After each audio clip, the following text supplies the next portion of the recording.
Jemaat Grand Mall yang dikasih Tuhan. Apa kabarnya hari ini? Yesus dahsyatnya mana? Saya ulangi sekali lagi ya. Shalom jemaat Grand Mall yang dikasih Tuhan. Shalom. Apa kabarnya hari ini? Luar biasa. Yesus dahsyat. Yes. Beri kemuliaan bagi nama Tuhan. Haleluya. Pagi hari ini kita mau siapkan hati kita. Kita mau tanggalkan segala beban berat, pikiran-pikiran yang di luar Tuhan. Biar kita mau datang fokus ke hadirat Tuhan. Karena Dia Allah yang hidup, Allah yang kudus adanya. Oleh sebab itu kita persembahkan tubuh kita dengan hati yang kudus. Mari kita bersatu dalam doa. Bapa di dalam surga, terima kasih buat kasih anugerah-Mu yang boleh kami rasakan pagi hari ini ya Bapa. Terima kasih buat penyertaan-Mu sepanjang hari yang boleh kami terima. Hari ini Bapa, kami mau menyenangkan hati-Mu.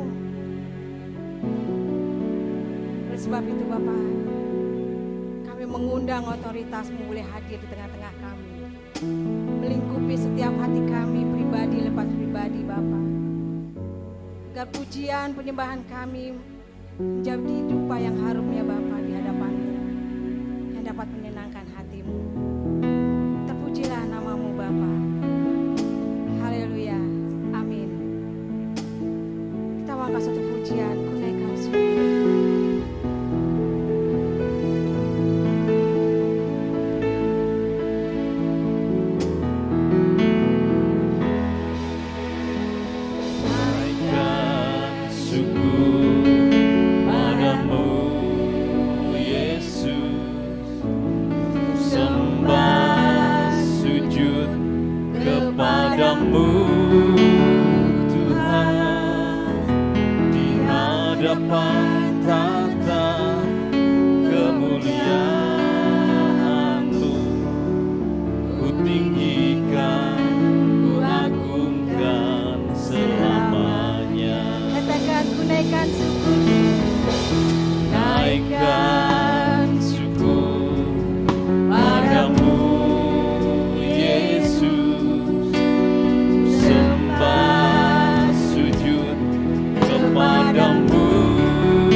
Yesus sembah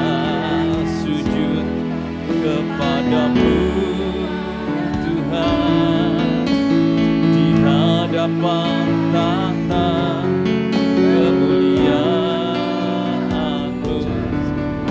Ku tinggikan, ku agungkan selamanya. Segala puji syukur bagi-Mu. Ku tinggikan nama-Mu selalu. Kemuliaan hanya bagi-Mu. Terpujilah nama-Mu. Segala puji syukur bagi-Mu. Ku tinggikan nama-Mu selalu. Kemuliaan hanya bagi-Mu. Terpujilah nama-Mu. Undang jemaat Tuhan pagi ini. Kita mau naikkan dengan naikkan Naikkan syukur padamu, Yesus.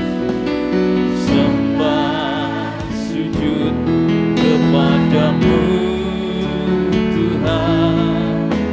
Di hadapan tahta kemuliaan-Mu. Ku tinggikan, ku agungkan selamanya. Segala puji syukur bagi-Mu. Ku tinggikan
bersorak-sorai memuji kami mau menyenangkan hatimu Bapa. Terpujilah namamu Bapa, kekal sampai selama-lamanya. Setiap kita yang siap memuji Tuhan, sama-sama katakan amin. Beri kemuliaan bagi nama Tuhan. Haleluya. Saudara siap dipilih oleh Tuhan? Saudara siap melayani Tuhan? Amin. Saudara siap meluangkan waktu untuk Tuhan? Haleluya. Mari kita sama-sama katakan, kita dipilih. Yes.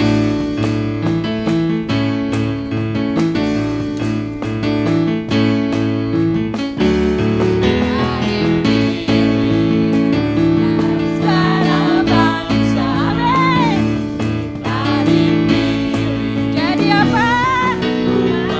Yes, haleluya. Dan dikuduskannya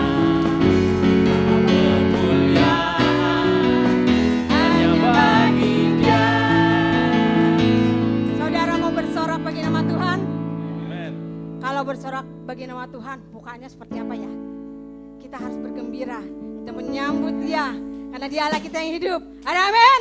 Ya, sama-sama katakan dengan iman, saya dipilih. Haleluya.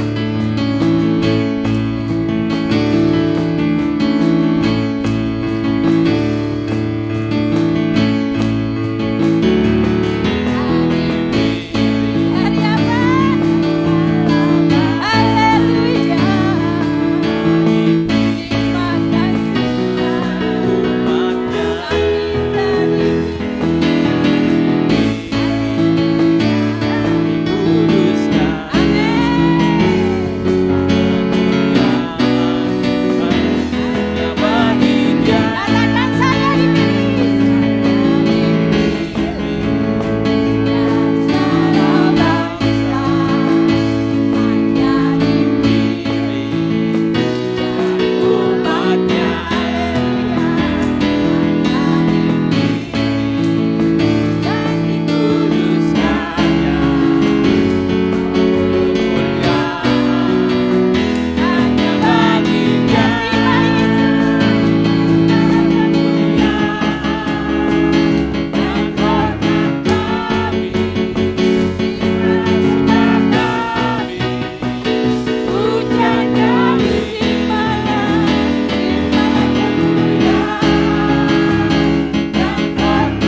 pelayan-pelayan Tuhan.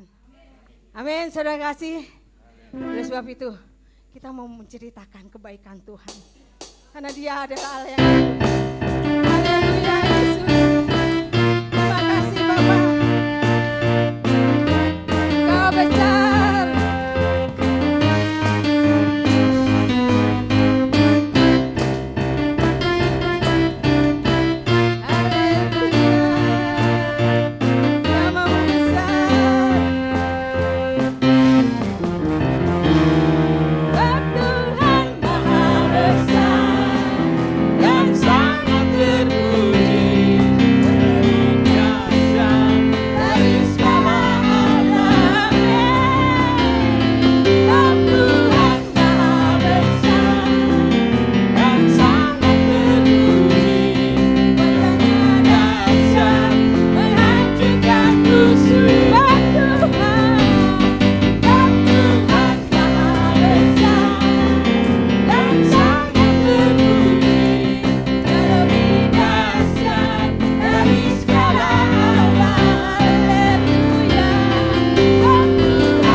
Jadi pelayanmu yang setia. Kami mau menceritakan kebaikanmu. Ini kami Bapa. Pakai kami menjadi pelayan yang setia. Hari ini kami akan mendengarkan firman-Mu. Firman-Mu yang begitu indah yang akan memberikan kekuatan bagi kami Bapa. Kami mau siapkan hati kami Bapa. Kami mau mendengar suara-Mu. Kami mau menyimpan firman-Mu di dalam hati kami yang paling dalam Bapa. Terima kasih Tuhan. Roh-Mu yang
Sekarang saatnya Engkau menyampaikan firman-Mu kepada kami ya Bapa. Sampaikanlah isi hati-Mu kepada setiap kami, pribadi lepas pribadi. Dan kami tetap mempersilahkan Roh-Mu bekerja di tengah-tengah kami. Jangkaulah setiap hati. Mampukan kami untuk fokus kepada pemberitaan firman. Dalam nama Yesus kami berdoa dan kami siap mendengarkan firman-Mu. Haleluya. Yang percaya katakan amin. Puji nama Tuhan. Silakan duduk.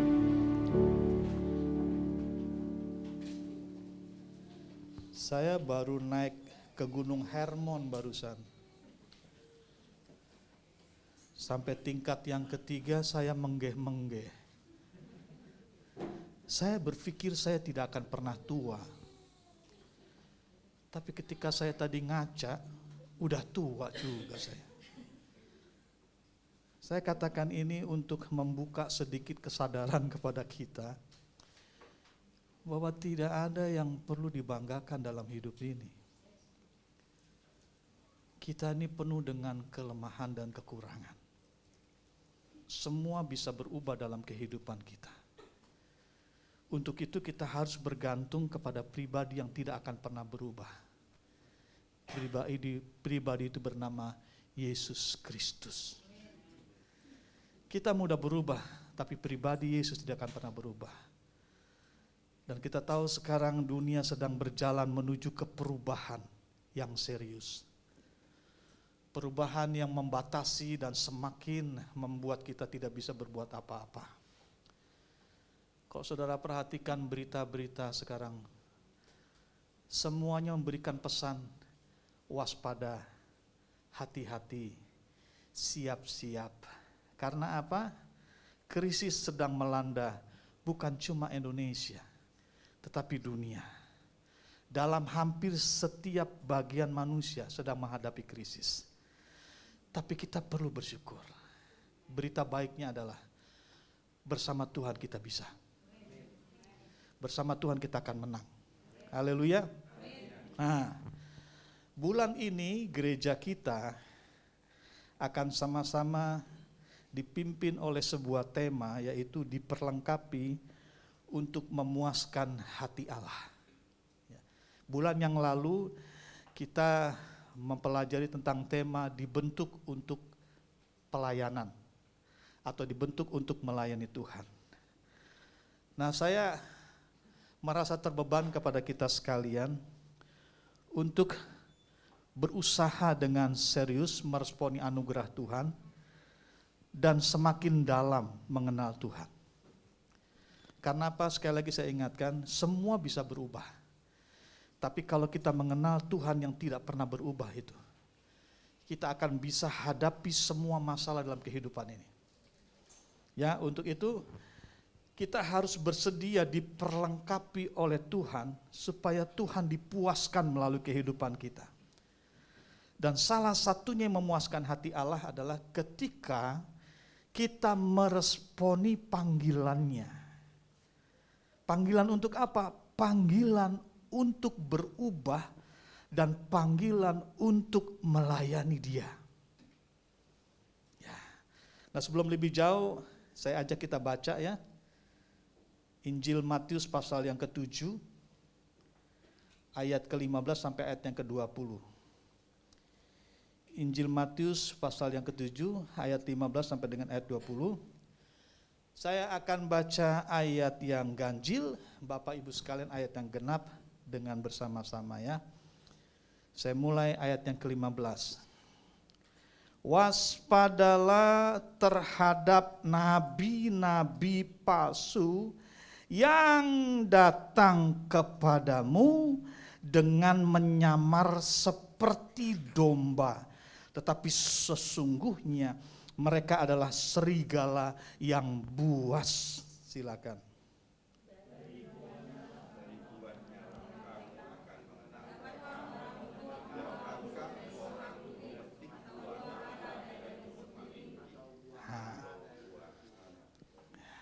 Ayat 17, Demikianlah setiap pohon yang baik menghasilkan buah yang baik, sedangkan pohon yang tidak baik menghasilkan buah yang tidak baik. Silakan.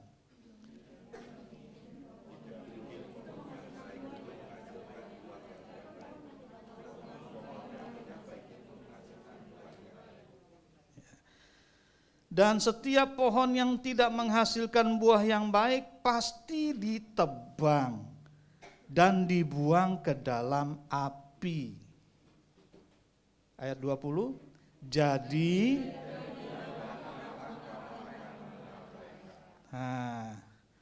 makanya untuk mengenal seseorang perlu waktu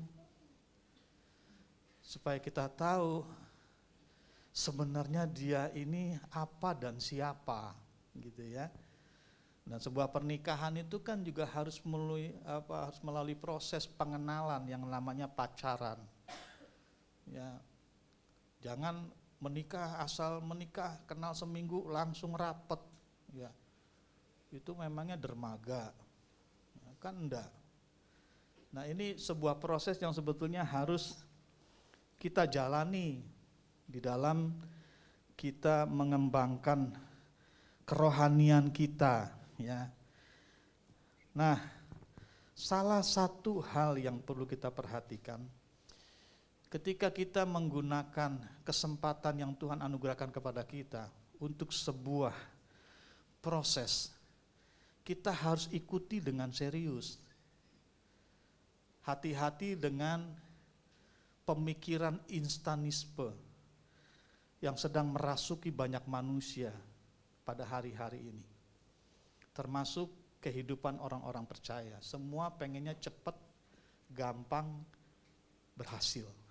Ya, itu dunia sedang tawarkan itu bagi kita. Tapi dalam proses pertumbuhan rohani itu tidak berlaku.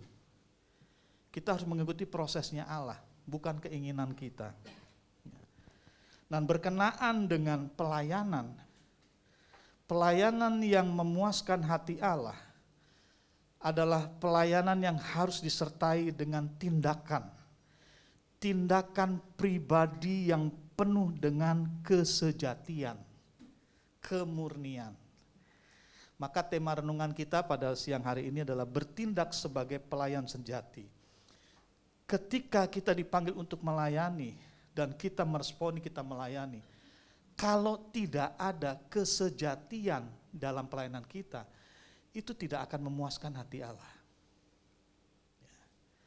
Untuk itu kita perlu belajar, kita perlu tahu bagaimana kita bisa bertindak sebagai pelayan yang sejati.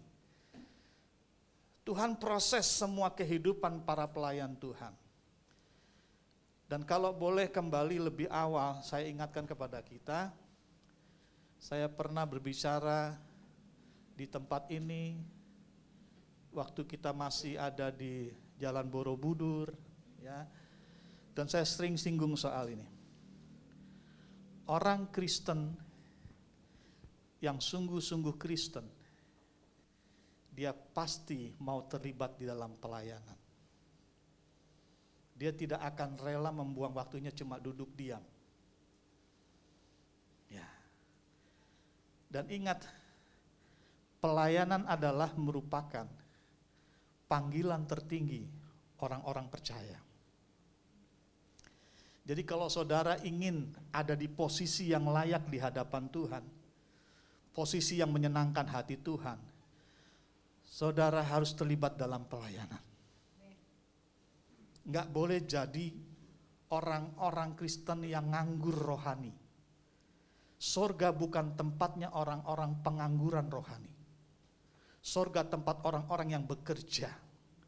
Bekerja selama dia diberikan kesempatan di hidup di dunia ini. Ya.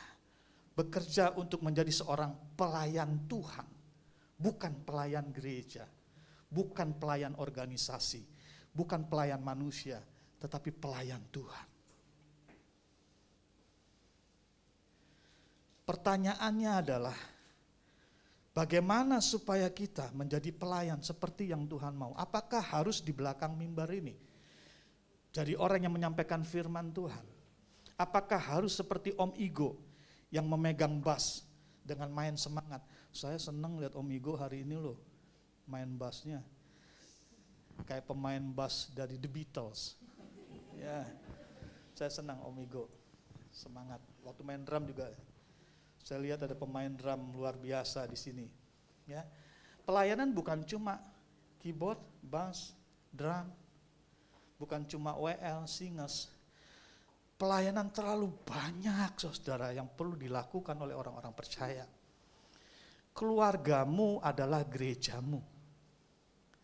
Tempat pekerjaanmu adalah ladangmu. Tempat usahamu adalah tempat di mana engkau bisa melayani. Ketika engkau ada di komunitas tertentu, itu adalah ladangmu untuk melayani. Jadi pelayanan itu di mana-mana. Dan ingat, ketika kita melayani, Tuhan akan dipuaskan ketika kita lakukan dengan kesejatian kita, dengan sungguh-sungguh hati kita. Jadi walaupun kita melayani tapi kita lakukan dengan hati yang tidak sungguh-sungguh serius, tidak sungguh-sungguh atau sepenuh hati kita, itu bukan pelayanan sejati. Tindakan yang seperti itu tidak akan pernah memuaskan hati Tuhan. Dan hari-hari ini saya mau katakan kepada kita, Roh Kudus sedang dicurahkan habis-habisan. Itu yang dikatakan oleh bapak-bapak Pentakosta, hujan akhir sedang terjadi di bumi ini. Untuk apa? Memperlengkapi setiap orang yang percaya melayani Tuhan dengan hati yang tulus, hati yang kudus, hati yang serius. Karena ladang begitu luas, begitu banyak, dan semua sudah menguning, siap untuk dituai, tapi penuainya sedikit. Di sini siapa ya orang yang baru jadi orang Kristen baru seminggu? Ada di sini? Yang baru 4 hari? Baru 1 tahun? Baru 1 tahun, Pak? Berarti Bapak mesti banyak belajar ya, supaya jangan salah gitu toh. Sebab kalau orang yang baru jadi Kristen, kalau dia nggak belajar, dia bisa jadi benar. Karena Alkitab itu penuh dengan tafsiran. Terima kasih Bapak selalu duduk di depan, dan itu berarti Bapak siap belajar. Belajar Pak, saya Kristen dari kecil, saya perlu puluhan tahun untuk menjadi Kristen betulan. Kita perlu waktu. Di sini siapa yang baru jadi Kristen 2 tahun? Di sini siapa yang jadi Kristen gara-gara kawin?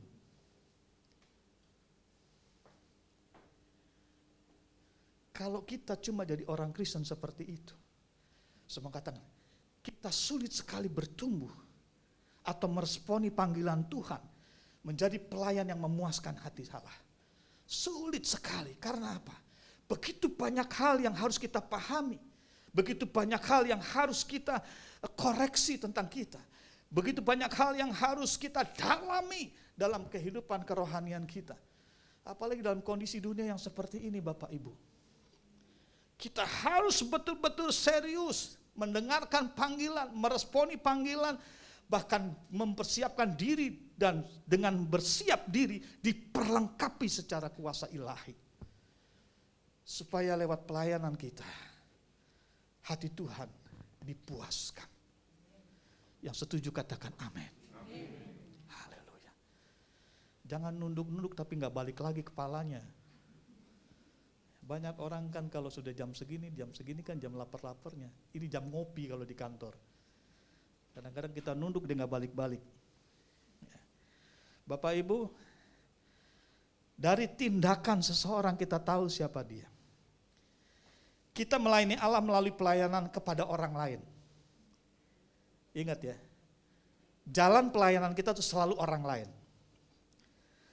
Allah menentukan kebesaran pelayanan kita bukan dari banyaknya orang yang melayani kita. Bukan dari banyaknya orang yang melayani kita. Jadi dari hamba Tuhan, jangan buru-buru hebat kalau pengikutnya banyak.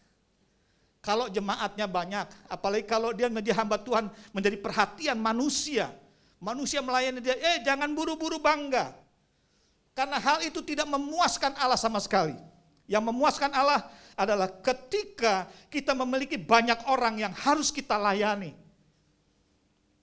Karena melayani memberikan sesuatu bagi orang lain.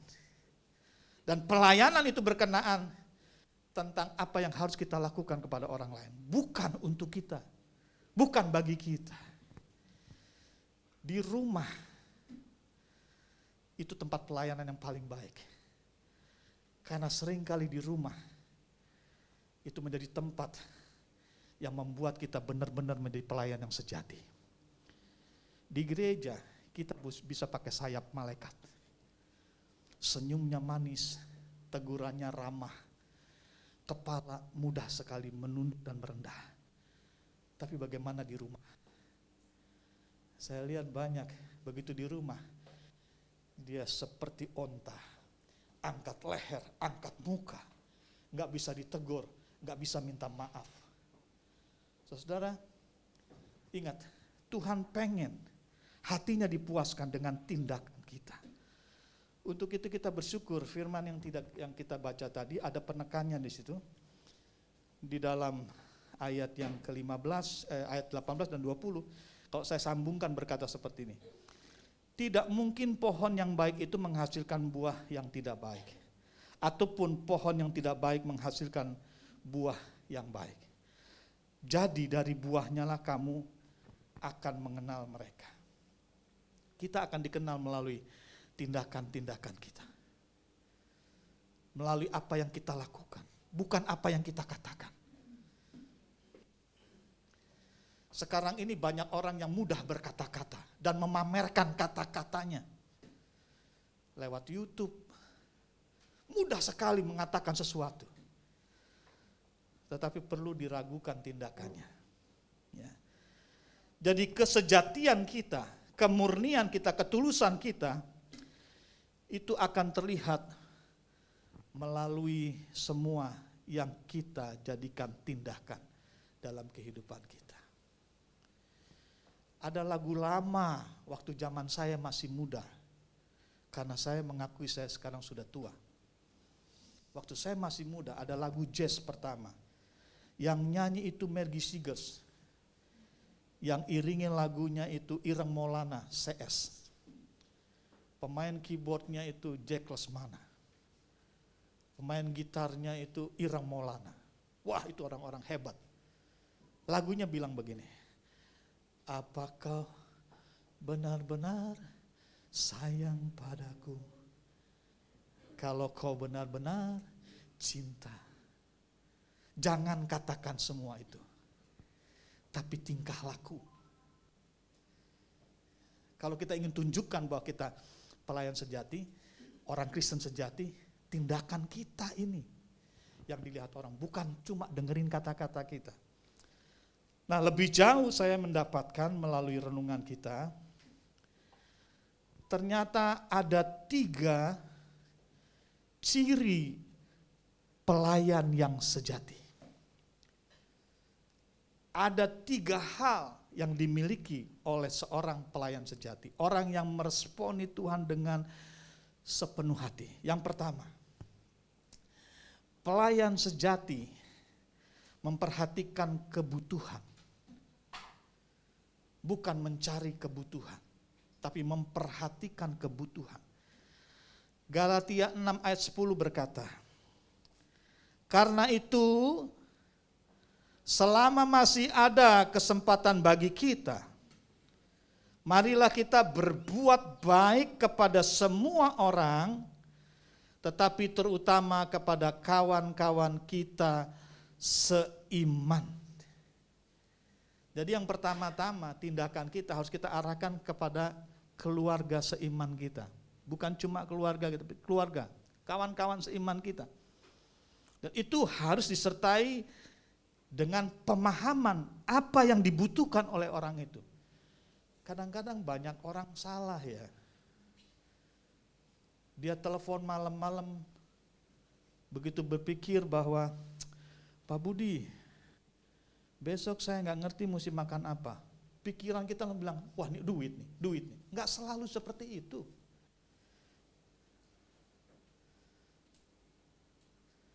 Jadi kita harus benar-benar siap. Begitu banyak orang yang membutuhkan penghiburan, kekuatan dari kita, perhatian dari kita.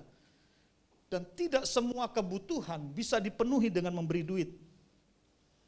Tapi yang jelas ketika kita mengerti kebutuhan itu, harus secepatnya kita penuhi kebutuhan itu. Jangan tunggu besok, sebab bisa terlambat. Saya pernah agak sedikit dipermasalahkan oleh istri saya. Kita nggak ribut. Dia hanya memasalahkan.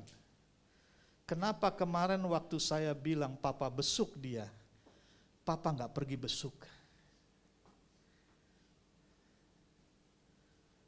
Kenapa dia permasalahkan itu? Karena setelah saya cancel besuk, saya pergi ke tempat yang menurut saya lebih penting, ada hal yang mesti saya bereskan, orang itu meninggal.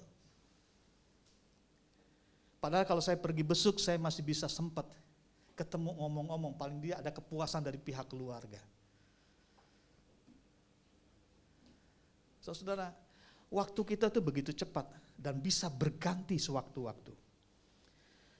Amsal pasal yang ketiga ayat 28 memberikan nasihat. Saya baca dalam versi bahasa Indonesia sehari-hari atau bahasa masa kini ya. Amsal 3:28 berkata, janganlah menyuruh sesamamu menunggu sampai besok. Kalau pada saat ini juga engkau dapat menolongnya. Jangan tunggu besok, jangan cancel untuk memenuhi kebutuhan orang. Kalau kita tahu kita bisa penuhi saat itu juga. Di jemaat Rahamangun ada suami istri yang kecelakaan parah, Bapak Ibu. Dia hubungin saya sekitar jam 9:30 malam. Saya sudah istirahat jam 7 malam karena habis banyak hal yang saya kerjakan, agak letih. Saya bangun jam 1:30. Begitu jam 1:30 saya buka. Ini jemaat kirim foto. Suaminya yang bernama Adi, dia kirim foto waktu mukanya berdarah-darah. Dia ada di IGD Persahabatan, dia foto. Dia kasih komentar begini, Om Budi, tolong saya hancur-hancuran. Habis itu ternyata dia pingsan. Kemudian rupanya saya dapat WA juga dari Tuti, begitu habis kecelakaan, Tuti langsung WA saya. Gak urusin suami yang celentang. Om Budi, saya kecelakaan. Adi kepalanya bocor. Dia gak tahu bahwa Adi itu lebih dari sekedar bocor. Banyak yang sobek. Jam 1:30 saya langsung nangis sama Tuhan. Tuhan tolong anak-anak ini.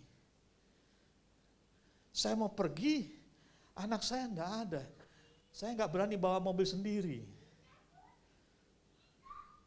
Terus saya berdoa sampai kurang lebih jam 5:30. Sampai jam 5:30 saya berdoa. Terus saya bilang sama Surung, staf gembala di sana, Amang tolong temenin saya, kita pergi Persahabatan yuk. Ini anak-anak kita ini kecelakaan. Dan waktu kami mau masuk, satpamnya bilang gak boleh Pak, Bapak mesti antigen dulu atau PCR. Gak boleh, cuma keluarga yang boleh masuk. Terus saya jelasin, Om, security, saya minta maaf, ini saya pendeta, saya cuma pengen berdoa dong. Siapa namanya saya sebutkan, Tuti dan Adi. Oh, dia masih di IGD, belum diapa-apain Pak. Dari semalam belum diapa-apain Pak. Papa bisa pergi di sana. Saya pergi ke sana. Aduh, saya lihat muka Adi dalam kondisi yang tidak sadar karena benturan keras di kepalanya. Mulutnya sobek, matanya sobek. Lehernya katanya kena benturan agak bergeser. Jadi satu malaman mereka tuh enggak minum, enggak makan, enggak bisa. Saat itu saya tanya sama Tuti, kamu pengen supaya saya buat apa buat kamu? Dia cuma nangis. Dia bilang, saya pengen Om Budi berdoa buat kami. Cuma itu aja yang kamu pengen. Kami sudah tidak ngerti lagi mesti omong apa sama Tuhan. Saya cuma pengen Om Budi berdoa buat kami. Saya berdoa. Saya berdoa 3 kali berturut-turut bagi suami dan istri. Saya curahkan hati saya yang hancur. Saya mohon pertolongan surga buat mereka. Saudara, dan itu yang paling mereka butuhkan, bukan uang. Saya bawa roti banyak saat itu pagi-pagi. Saya pikir takut nanti mereka bawa teh manis. Sampai di sana, Tuti bilang, kami belum boleh makan dan minum. Tunggu sampai hasil ronsen. Jadi roti yang kita bawa itu percuma, tapi untungnya ada penjaganya. Jadi penjaganya lah yang benar menikmati berkat. Mereka 2 hari nggak bisa makan dan minum. Karena kalau mereka makan atau minum, mereka bisa tersedak dan menghentikan jantung mereka. Hari ini pertanyaan saya, sudahkah kita punya waktu memperhatikan orang-orang sekeliling kita? Seberapa banyak orang yang sedang membutuhkan Tuhan? Apakah kita masih asik dengan kesibukan, dengan segala hal yang kita rindukan, tanpa mempedulikan orang-orang sekeliling kita? Entah itu mamamu, entah itu anakmu, suamimu, istrimu. Saya khawatir kita nggak punya kepekaan soal itu. Pelayan sejati memperhatikan kebutuhan karena dia tahu Tuhan bisa pakai dia untuk memenuhi kebutuhan itu. Untuk itu sebagai orang-orang percaya, mari yuk kita responi panggilan Tuhan untuk menjadi pelayan Tuhan. Dan kita harus siap sedia untuk menolong orang lain dengan berbagai cara. Dengan berbagai tindakan yang bijak. Ingat, tidak semua orang membutuhkan materi pada saat mereka memerlukan pertolongan. Tapi yang jelas mereka pasti membutuhkan bantuan moral, jiwa, kekuatan rohnya, dan sentuhan rohani dari kita.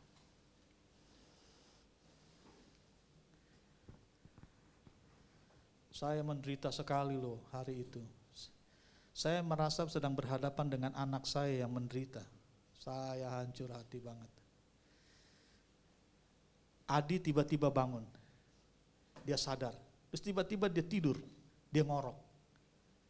Waktu saya berdoa, dia amen. Bangun lagi. Tiba-tiba jatuh lagi. Saya melihat secara roh. Orang kalau sudah dihantam dengan masalah fisik yang habis-habisan, itu hidup antara sadar dan tidak sadar. Siapa yang bisa tolong? Cuma Tuhan. Dan kita orang percaya. Bagaimana cara kita menolong? Kita berseru kepada Tuhan, kita berdoa, memberikan kekuatan.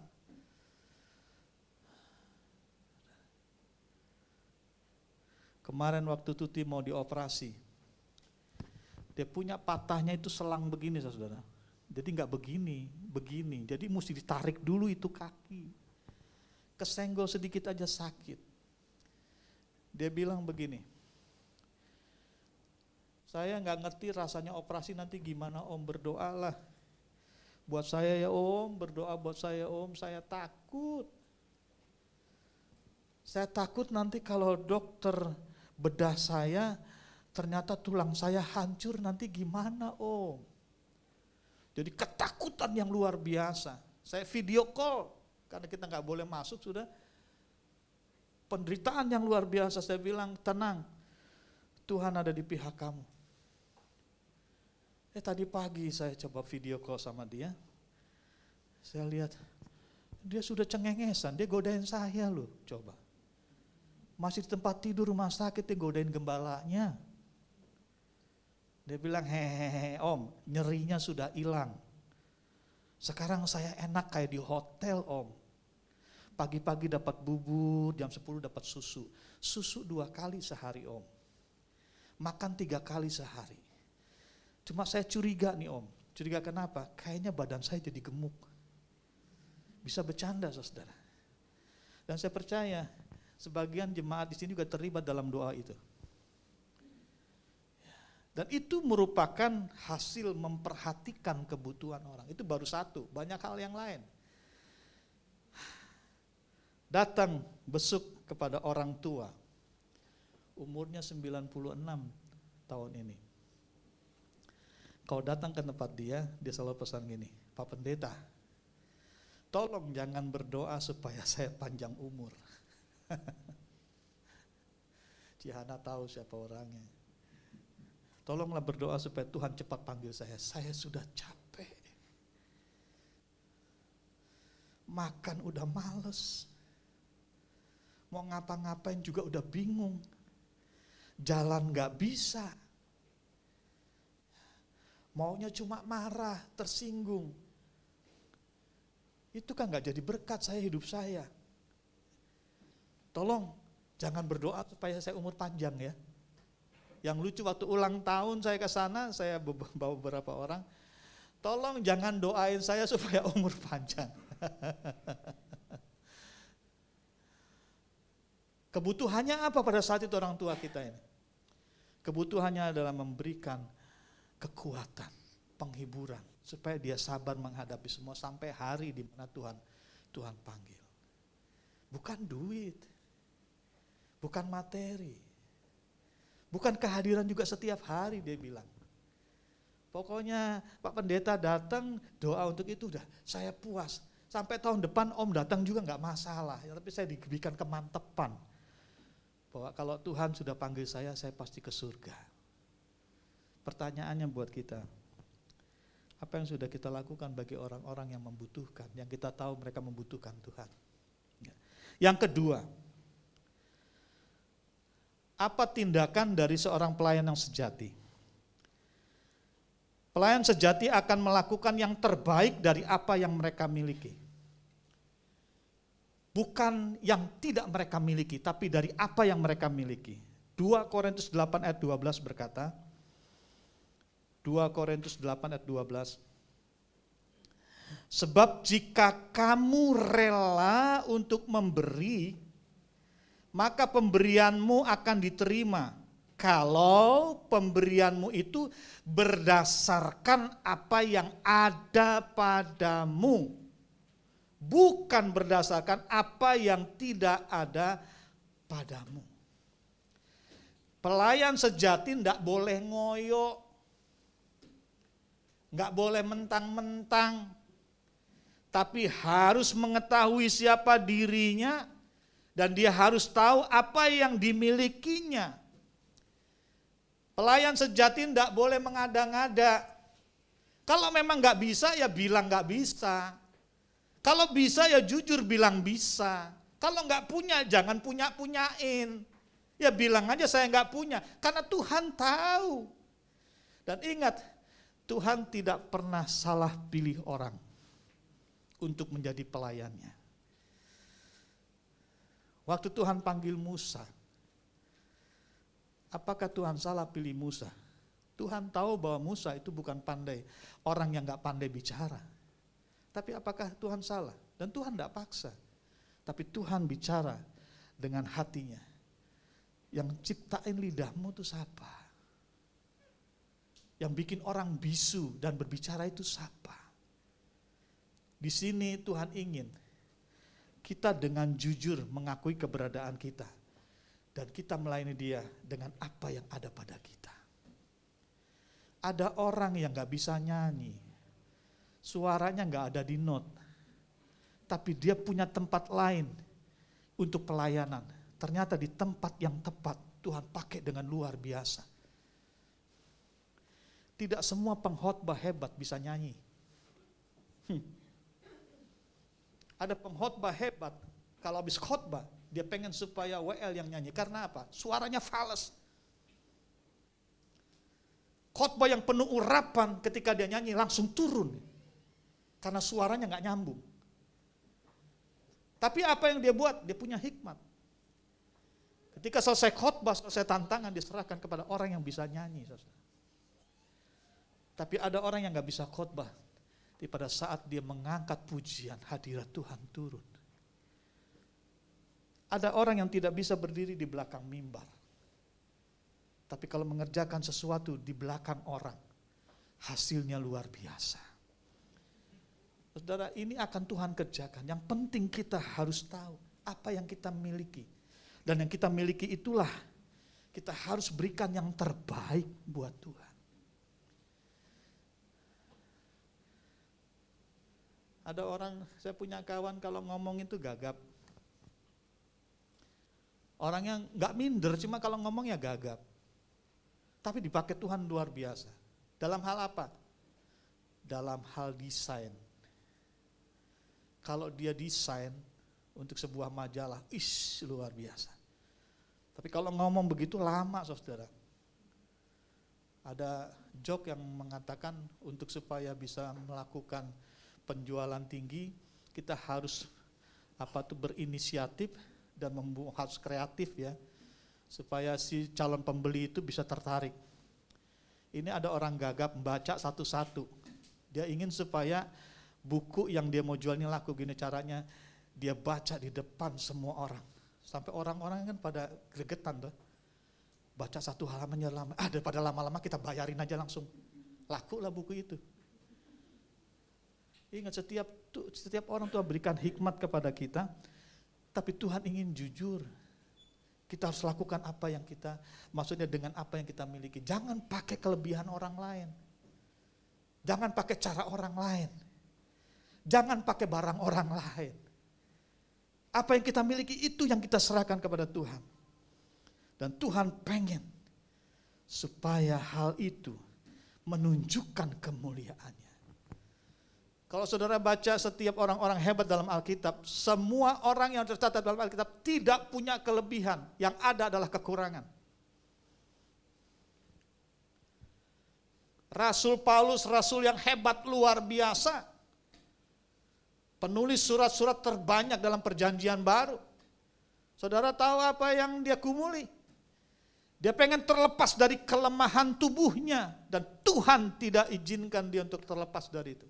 Dia berdoa, dia berseru berkali-kali, Tuhan bilang cukup. Dengan penuh kekurangan secara jasmani, dengan sakit penyakitnya, dia bisa selesaikan dan Tuhan dipermuliakan. Haleluya. Untuk itu jangan tunggu jadi kaya. Jangan tunggu pinter. Jangan tunggu bisa ini, bisa itu. Jangan tunggu seperti orang ini dan orang itu. Jangan tunggu kita bisa punya ini dan punya itu. Jangan. Apa yang ada pada kita sekarang, mumpung ada kesempatan yang Tuhan berikan kepada kita. Penuhilah panggilan pelayanan kita. Haleluya. Ada seorang tua menyesali dengan tindakan anak kesayangannya. Karena apa? Ketika orang tua ini kesepian, dia pengen anaknya langsung hadir, hibur dia, ngomong, ngobrol. Tapi pikiran anak ini berkata bahwa gak mungkin mama itu bisa dengerin saya kalau saya belum kaya. Saya harus jadi orang kaya dulu, baru saya akan datang ke mama, nanti baru saya bisa ngomong-ngomong sama mama. Saudara perlu tahu, ketika anak ini berhasil mau datang ke mamanya, mamanya keburu dipanggil Tuhan. Saya mau katakan kepada kita, yuk kita harus ngerti pelayan sejati akan melakukan yang terbaik dari apa yang mereka miliki. Gak perlu jadi orang jago dulu. Apa yang kita bisa kerjakan itu.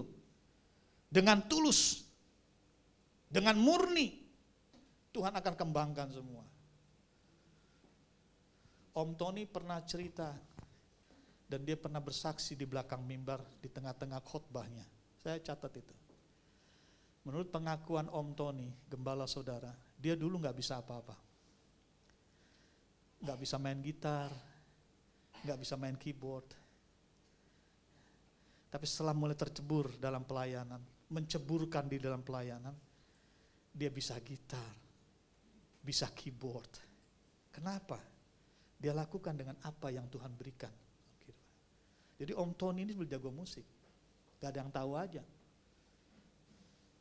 Dia main sendiri aja betulnya bisa, cuman kan gak enak. Pertama kali keyboard yang saya pinjam dari Om Tony buat di gereja, itu keyboard apa yang besar itu, berat sekali itu. E86 kalau nggak salah, Roland E86. Itu keyboard di masa itu, wah itu luar biasa. Waktu saya dengar Om Tony main, wih mantap. Cara main saya sama Om Tony beda. Kalau saya autodidak cuma 3 jari. Om Tony bisa 10 jari. Saya cuma 3 jari. Jadi Bapak Ibu, saya mau katakan kepada kita, yuk mulai bergerak untuk memuaskan hati Allah, memenuhi panggilan kita untuk melayani Tuhan dengan apa yang kita miliki sekarang. Ya. Sambil belajar, sambil kursus, boleh-boleh aja. Tapi kita harus bertekad dengan apa yang kita miliki, kita bisa memberikan yang terbaik. Yang ketiga, yang terakhir. Pelayan sejati mengerjakan setiap tugas dengan dedikasi yang sama. Mau di dalam pelayanan yang besar, maupun pelayanan yang medium, termasuk juga pelayanan yang kecil. Pelayanan yang kita lakukan dari hati ke hati, per pribadi. Pelayan sejati dia tidak akan mengurangi dedikasinya. Dia tidak akan mengurangi pengorbanannya. Dia akan tetap semangat yang sama, keinginan berkorban yang sama, dan juga antusias yang sama. Dia tidak terganggu dengan banyaknya orang, dengan hebatnya tempat, dengan fasilitas yang banyak atau fasilitas yang komplit. Tidak. Dengan apa yang ada dia akan tetap semangat. Ditaruh di sekolah minggu, semangat. Taruh di lansia, semangat. Taruh di anak-anak remaja, semangat. Ibadah raya, semangat. Komsel, semangat. Bahkan di luar ibadah, pada saat harus melayani pribadi yang bermasalah, dia tetap semangat. Itu pelayan sejati. Suruh main keyboard, 2 jari, semangat. Main bass, semangat. Drum, semangat. Yang penting bisa. Itu namanya pelayan sejati. Enggak pilih-pilih audiens. Enggak pilih-pilih penonton kalau kata biduan. Biar yang ada di hadapan kita adalah nenek-nenek ompong cuma 5 orang, kadang-kadang gak nangkep kita ngomong, dia tetap semangat, tetap sepenuh hati. Saya ingat waktu saya disuruh pelayanan di Manggarai itu ada persekutuan bencong-bencong. Pertama agak geli-geli juga ya. Pelayan dengan bencong-bencong, bayangan yuk kita baru masuk langsung dicolek. Ai pendeta ganteng deh. Itu firman Tuhan bisa hilang saudara. Apalagi sementara kita menyampaikan firman Tuhan. Ih kamu. Saudara. Saya pulang langsung rasa bagaimana ya. Rasa direndahkan Tuhan. Saya bersyukur Tuhan mau rendahkan saya. Artinya menyingkapkan keberadaan saya. Bahwa saya tidak punya lebih apa-apa dari orang-orang itu. Yang hebat pelayan Tuhan. Dengan segala keberadaannya, dia mau layani orang-orang seperti itu untuk mendengarkan firman, itu luar biasa. Ngumpulin orang-orang seperti itu di satu ruangan untuk mendengarkan firman, itu pekerjaan yang besar. Haleluya. Kita ngomong sama orang begitu aja gak mungkin betah loh. Ini setiap minggu dikumpulkan, mendengarkan firman Tuhan, menyanyikan pujian bagi Tuhan dengan segala kelemahan mereka.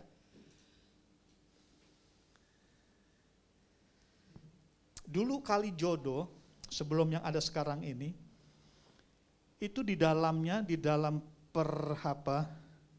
istilahnya lokasi. Kali Jodoh itu kan terkenal dengan lokasi pelacuran ya, kasarnya lokasi pelacuran. Di tengah-tengah lokasi itu ada gereja Bethel Indonesia. Saudara bisa bayangkan. Perintisnya ada Bapak Samuel Sutomo. Ciana tahu karena itu orang lama. Dia yang rintis di sana. Dia rintis mulai tahun 63 7 sekian kalau nggak salah. Satu kali saya diberikan kesempatan untuk melayani di sana. Pelayanan itu mulai jam 7. Masuk ke sana itu mesti melewati itu rumah-rumah bordil itu. Bordil ya. Rumah-rumah petak-petak itu yang isinya orang-orang yang masih celentang mabok, perempuan-perempuan yang masih pakai anduk dan segala macam. Kita mesti melewati lorong itu. Saya nggak ngerti sama sekali. Jadi sehari itu saya pakai dasi loh. Pakai dasi bawa Alkitab yang agak gede gitu kan. Saya takut sekali deh. Bawa minuman, saya mesti lewat loh di tengah-tengah mereka. Mereka nggak ganggu kita, cuman mata mereka itu loh nggak enak ngelihatnya. Ada semacam nilai-nilai ejekan. Gile juga nih orang. Gile juga nih pendeta. Kita belum sadar dia sudah lewat sini pakai dasi lagi. Begitu saya masuk ke gerejanya Bapak Ibu, itu yang luar biasa. Ada 2 germo yang bertobat. Dia bawa anak-anak yang tidak punya bapak, kumpul di sana. Ketika saya ketemu dengan Om Sutomo, setelah selesai kebaktian, Om, bagaimana dulu rintisnya? Itu cerita usang. Tapi yang perlu kamu tahu bahwa saya tidak pernah kehilangan fokus dalam pelayanan saya. Mau di tempat begini kek, di tempat di sana, dia tempat menggembalakan di Raja Wali. Ya. Mau dimanapun Tuhan tahu, yang penting pusat saya Kristus dan saya tetap semangat.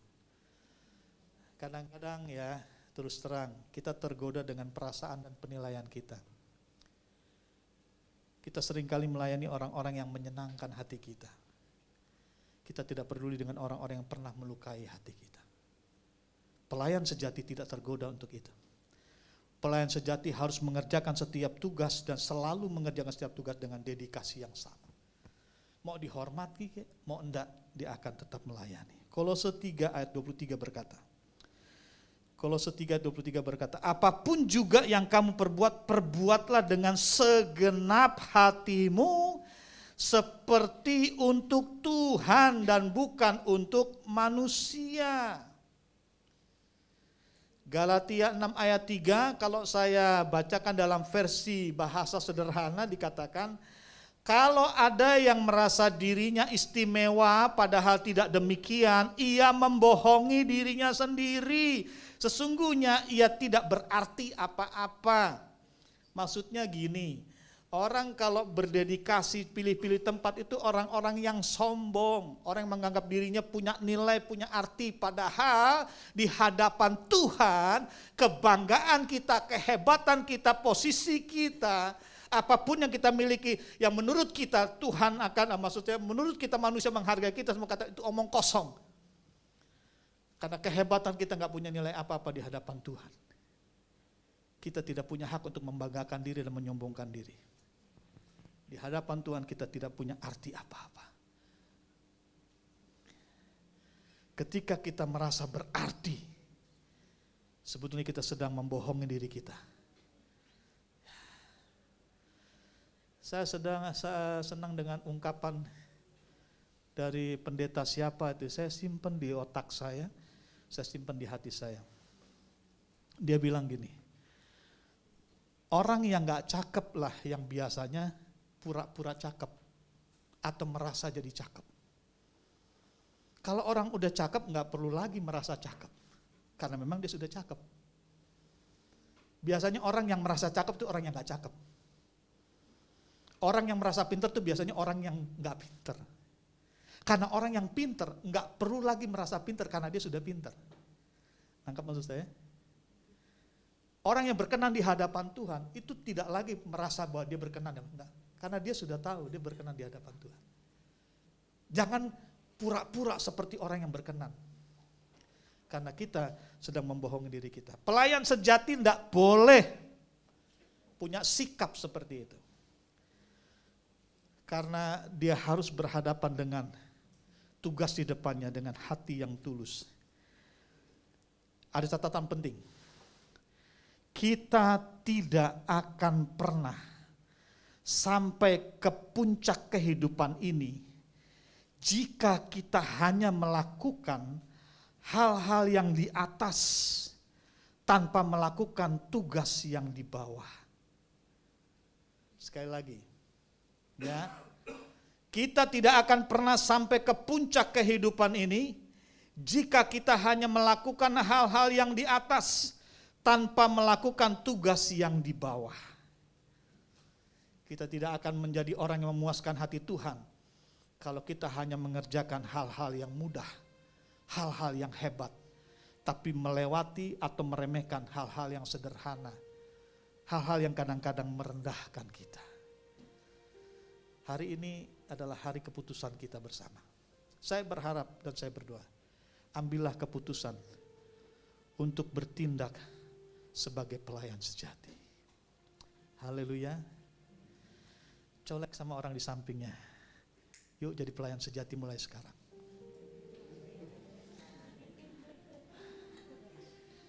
Colek lagi. Jangan tunggu besok.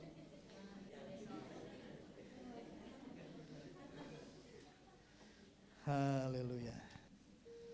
Yuk kita hampiri Tuhan. Kita mau berdoa. Buka hati kita.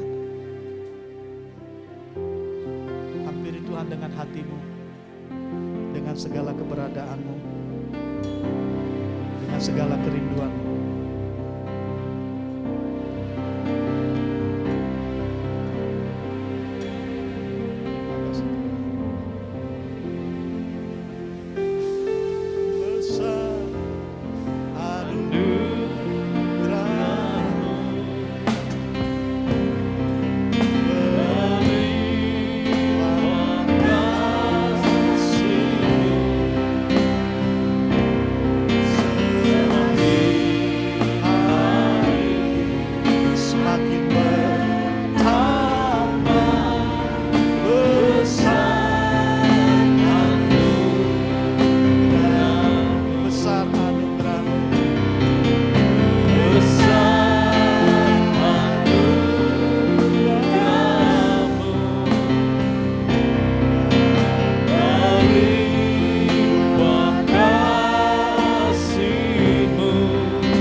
Kami menghampiri Engkau ya Tuhan pada siang hari ini, dengan mengakui bahwa semua yang ada pada kami adalah anugerah-Mu.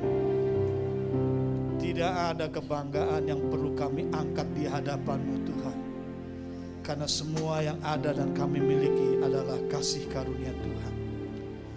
Olehnya Bapa, berikan kepada kami kemampuan untuk meresponi keinginan Tuhan. Olehnya Tuhan juga kami mohon, berikan kepada kami kemampuan untuk meresponi keinginan Tuhan, yaitu menjadi pelayan-pelayan yang sejati, sehingga Tuhan boleh dipuaskan melalui kehidupan kami sebagai orang-orang tebusan Tuhan, orang-orang yang telah menerima kasih karunia Tuhan. Tuhan, Engkau tahu pribadi lepas pribadi yang ada di ruangan ini. Hamba mohon biarlah Tuhan sendiri yang menjamah melawat setiap kami. Hamba mohon kemurahan-Mu lebih lagi Tuhan curahkan. Hiburkan kami yang susah, teguhkan kami yang mulai goyah, mampukan kami boleh melihat segala rencana Tuhan yang besar. Buka pintu bagi kami yang tertutup jalan, bahkan sembuhkan kami yang sakit di dalam nama Tuhan Yesus Kristus. Kami rindu menjadi saksi Tuhan yang hidup. Kami rindu memuaskan hati Tuhan selagi kami ada di bumi ini. Tuhan, pakai kami sekalian di tempat ini, dari mulai Bapak Gembala sampai seluruh jemaat, bahkan seluruh aktivis yang mendukung pelayanan Bapak Gembala. Tuhan berkati semua, pakai dengan kuat kuasa-Mu. Dan bila melalui tempat ini nama Tuhan selalu dipermuliakan. Banyak jiwa yang dijangkau, banyak jiwa yang didewasakan, dan Tuhan dipuaskan. Dalam nama Yesus sama berdoa. Haleluya. Yang percaya katakan amin. Tuhan memberkati kita sekalian.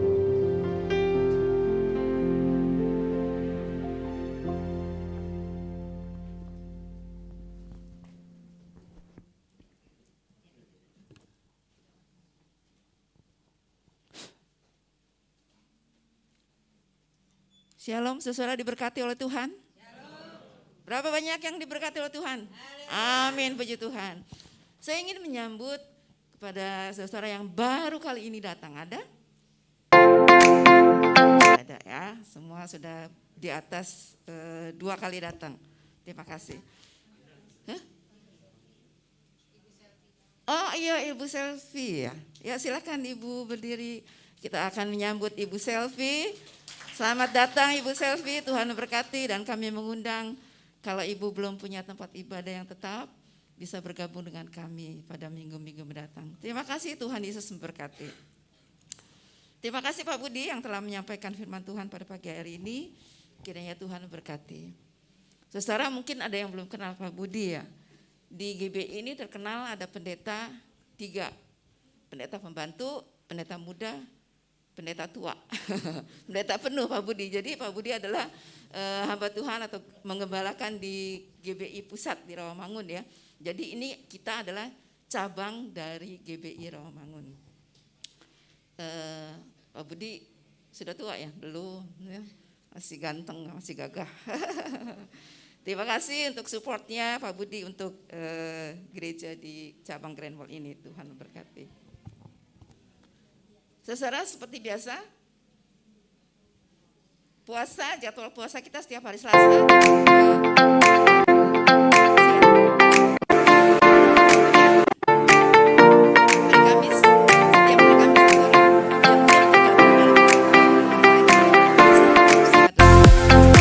Silakan bergabung. Ada pengumumannya di grup jemaat kita.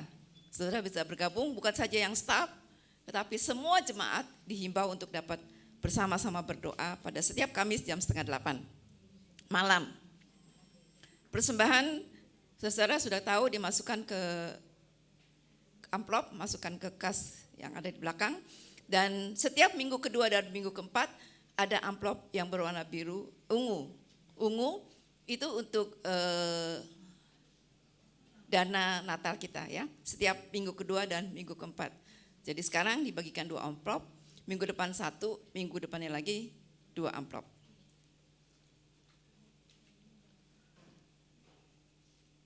Youth of Christ atau YOC itu tetap diadakan online setiap hari Sabtu jam 5. Bagi Bapak Ibu yang punya anak yang sudah remaja dan tidak ada tempat untuk beribadah, Bapak Ibu bisa anjurkan untuk ikut ibadah online di gereja kita setiap hari Sabtu jam 5 sore. Dan ibadah sekolah minggu bagi Bapak Ibu yang punya anak-anak atau cucu, saya salut dengan Pak Yanto ya, pagi-pagi jam 7 sudah datang untuk mengantar 2 anaknya datang di sekolah minggu. Opa dan Oma bisa berguna melayani Tuhan, bawa cucu-cucunya untuk datang di sekolah minggu. Terima kasih Pak Yanto, Tuhan memberkati. Sekolah minggu diadakan di tempat ini jam 8 pagi. Kemudian ada yang berulang tahun pada bulan Oktober cukup banyak ini. Saya minta kalau ada suaminya atau istrinya bisa yang memberikan kuenya itu pasangannya ya. Ibu Santi Rosalina ada, itu berulang tahun pada tanggal 3 Oktober. Silakan maju ke depan kalau ada. Kemudian Ibu Herlina atau Ibu Alin tanggal 4 Oktober. Silakan maju Ibu Alin. Saya minta Pak Bianto yang memberikan kuenya ya. Pak Bianto mana? Pak Bianto memberikan kepada Ibu Alin ya.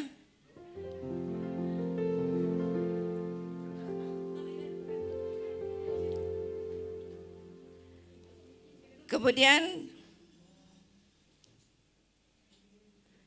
Bapak Pendeta yang kita kasihi, Bapak Pendeta Budi Prayitno, tanggal 5 Oktober. Selamat ulang tahun Pak Budi. Kemudian Ibu Efrida, ada Ibu Efrida? Tanggal 5 Oktober. Saya minta yang memberikan kepada Pak Budi adalah Pak Tony ya.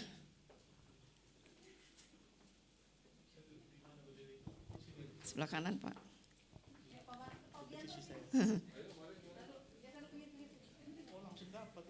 Ibu Efrida boleh diberikan oleh anaknya yang kekasih. Anaknya yang memberikan pada Mama. Anaknya Ibu Efrida. Iya, Pak Bianto silakan berikan kepada Bu Alin. Terima kasih sayang. Tuhan memberkati. Terima kasih Mama tercinta. Tuhan memberkati. Selamat ulang tahun. Keisha. Keisha tanggal 5 Oktober.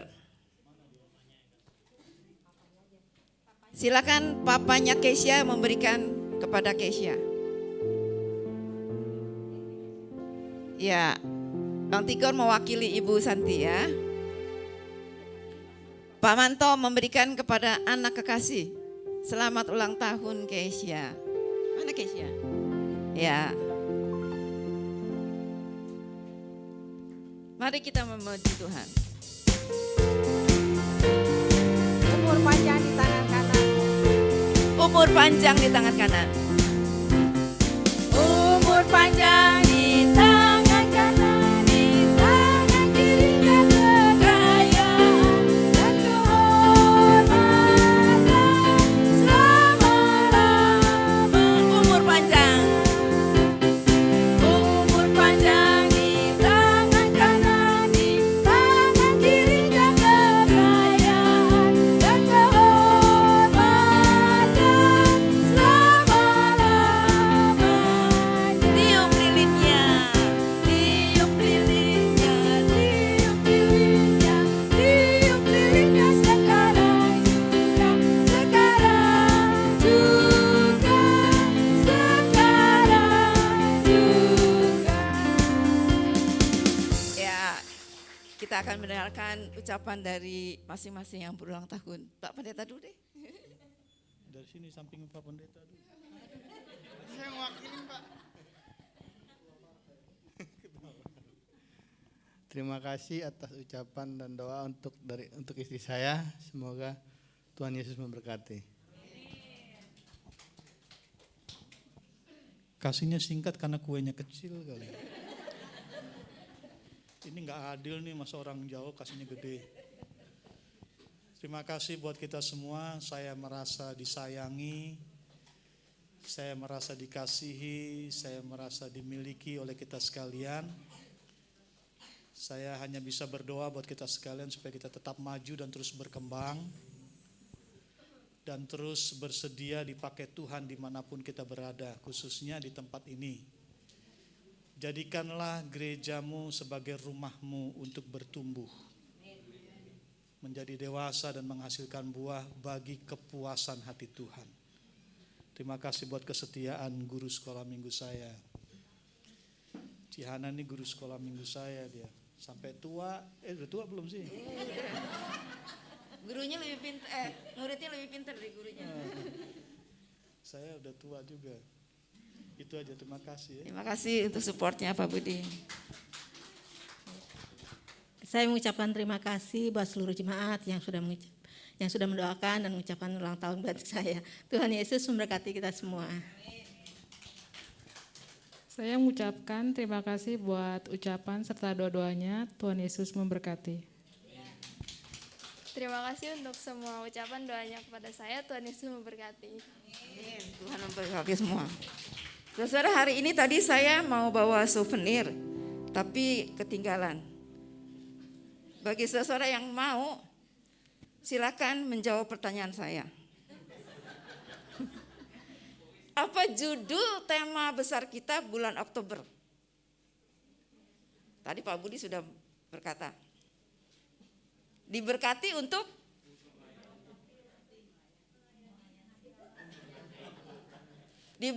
untuk titik-titik.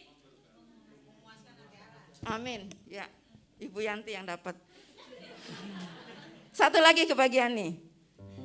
Judul firman Tuhan pada pagi ini apa? Iya. 2 kali, tapi hadiahnya 1 kali aja ya. Terima kasih, Tuhan Yesus memberkati. Mari kita bangkit berdiri. Tuhan Bapa kami dalam surga, kami bersyukur dan berterima kasih. Engkau baik dan sungguh baik. Tiada Allah seperti Engkau Tuhan, yang selalu memperhatikan kami orang berdosa ini. Engkau telah mengangkat kami dari lumpur dosa, menjadikan kami sebagai anak-anak tebusan, anak-anak terang. Terima kasih untuk kesempatan pada pagi ini Tuhan. Kami boleh datang di rumah-Mu. Kami boleh memuliakan nama Tuhan, kami boleh mendengarkan firman-Mu.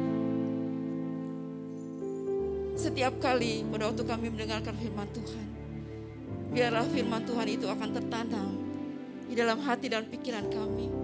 Dan kami dapat melakukannya setiap hari untuk memuaskan hati Allah. Belajarkan kepada kami Tuhan untuk dapat menjadi pelayan Tuhan yang sejati. Memperhatikan sesama kami. Supaya Tuhan berkenan kepada kami setiap hari. Kami makin berkenan di hadapan Tuhan. Hidup kami semakin baik dan seturut kehendak Tuhan. Oleh sebab itu kami ingin belajar dari hari ke hari untuk memuaskan hati Tuhan. Tuhan Yesus akan memberkati hamba-Mu yang telah menyampaikan firman Tuhan pada pagi ini. Urapi dan lebih lagi Tuhan, tambah-tambahkan hikmat, akal budi ya Tuhan. Sehingga pelayanannya dimanapun hamba-Mu berada, boleh menjadi berkat bagi setiap orang yang dijumpai. Dan nama Tuhan ditinggikan dan dimuliakan. Kami berdoa Tuhan Yesus pada pagi ini, untuk saudara kami yang Tuhan telah tambahkan usianya 1 tahun lagi. Biarlah hidup mereka Tuhan makin berkenan di hadapan Tuhan. Mereka boleh menjadi hamba-hamba Tuhan, anak-anak Tuhan yang sejati, yang siap Tuhan untuk memenuhi panggilan Tuhan. Dan siap dipakai untuk menjadi pelayan Tuhan. Bukan saja di gereja, tapi di dalam tiap-tiap rumah tangga. Mereka menjadi anggota keluarga yang memuliakan nama Tuhan. Berikan mereka kuat dan sehat senantiasa. Berikan damai dan sukacita Allah dalam kehidupan mereka.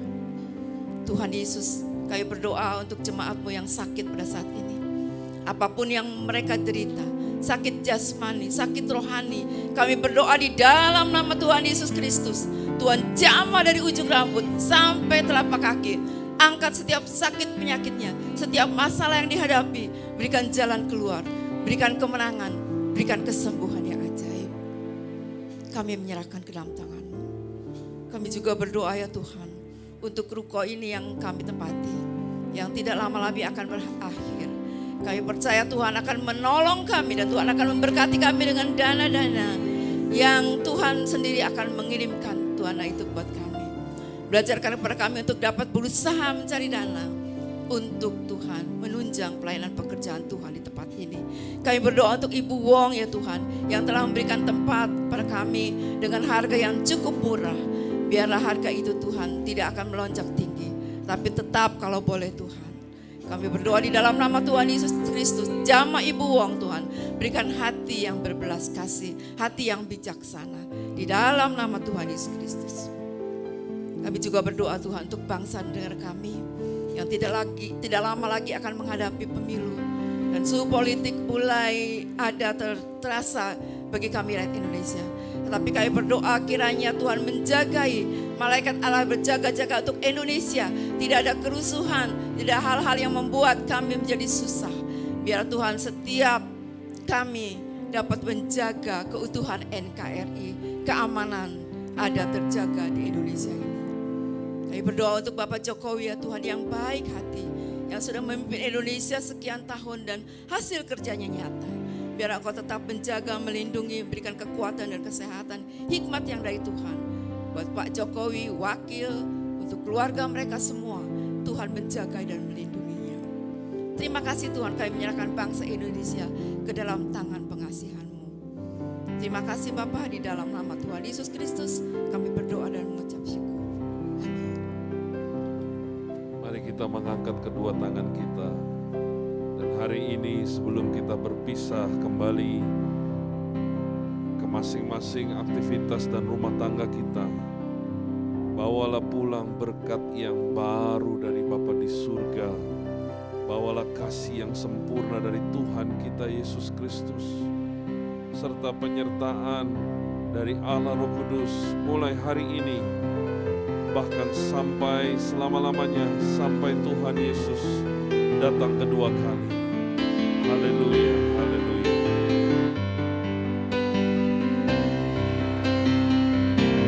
Terima kasih Yesus, Yesus. Terima kasih karena anugerah-Mu buat hidupku sekarang. Bukan memuji-Mu selamanya. Anugerah-Mu buat hidupku sekarang. Bukan memuji-Mu selamanya. Bukan memuji-Mu selamanya. Selamat hari Minggu, jemaat Tuhan. Selamat hari Minggu juga buat Tuhan yang di Yesus rumah. memberkati. God bless. Yang di rumah juga selamat hari Minggu. Tuhan Yesus berkati.